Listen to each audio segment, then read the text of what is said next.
Okay, anywhere you do the press, the top position is going to be right here. Okay, it won't be here, it won't be over there, it won't be behind. You're right in line with it. Here. Notice now what I'm going to do with my wrist position. That's not correct. You let it out. You want to close it up, put strength in it, makes the alignment stronger. And also the same thing when you go into golf swings, like the golf ball like that. You know, you want it to be there, right? You don't want it to be like that. You just in line. On the swings. When you're going to swing the bell, you're going to bend butt back as far as you can, and you drive up to here.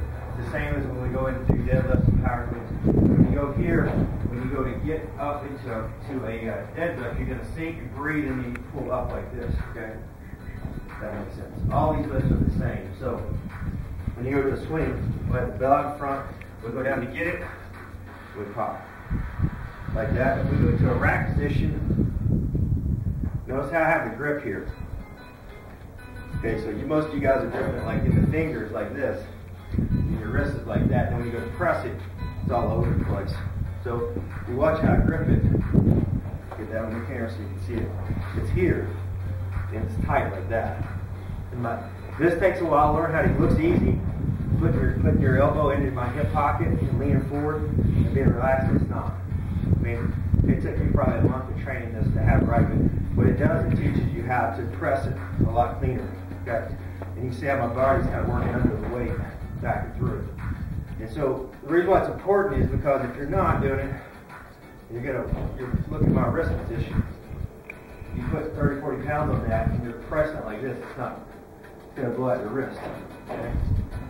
When you're doing a catcher squat like this, so when I'm here, what I see a lot of people doing is they're just barely moving down like that, so it's not really a workout. When you start to go down, I want you to really work your way down. You won't be able to get here right now, and you don't really have to be there right now, but you need to start working at least here. Okay, when you're holding this, okay? And you never do it like this. You don't go up there like that. It stays low. So you're working your way. The wider the stance, the more you're going to work this, okay? The more eventually you'll be able to go down and get there. But just the main thing right now that I care about are the presses, the rack position, the swing, and then good joint alignment. Joint alignment is, so if I'm doing like a forward lunge, the knee's never really over the ball of the foot. It's not out to the left, not out to the right. When you do your squats, when you're doing your squats here, you notice your feet will be out, but it's not like this. You see this quite a bit. It's hard to see yourself, but if you see somebody else doing it, don't be afraid to correct it too. Okay? And you don't go like this. So it's here, and it's up. Okay? That's it. We'll get started. Oh, one last thing. On your changes from week to week, you guys are getting a little bit too dependent on me. Okay? And the reason why I say that is, so when I'm doing the lessons, I'm not watching you change fast enough. So if I come over here and correct you, it should be corrected and then we'll do something different in the next lesson, right? But a lot of the lessons are starting to look the same.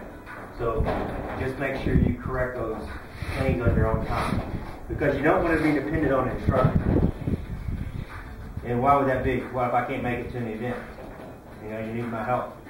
And if I'm having to give a lesson before the golf tournament starts, you're not going to play your best golf. If I'm giving you okay, same thing, we started on the 14th, it's March whatever, we're at an event, and we're same exact lesson, it's probably not good. When you're in your warm-up, I might check alignment, I might give you a little idea of what to do, but you certainly don't want to be breaking things, right? So it's just the perfect time to break your problems right now because there's no tournaments. You can't really play and so forth, but you just got to make sure when you're on your own time that you're breaking those habits so it starts to come together. Because what I want to be more involved in is coaching, not teaching. If I want to teach, I go back to Austin. That makes sense. I want to coach. Coaching, the difference between teaching and coaching is preparing somebody to be able to do it, and they have to go take that knowledge and do it.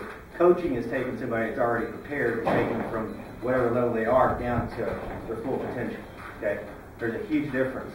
So what I mean by that is you can have your swing look great, we're doing all this stuff. If you're not coached, you're not going to play where you need to be. Okay? It's a huge difference, okay? All right, let's grab a bell and we'll start with the workout.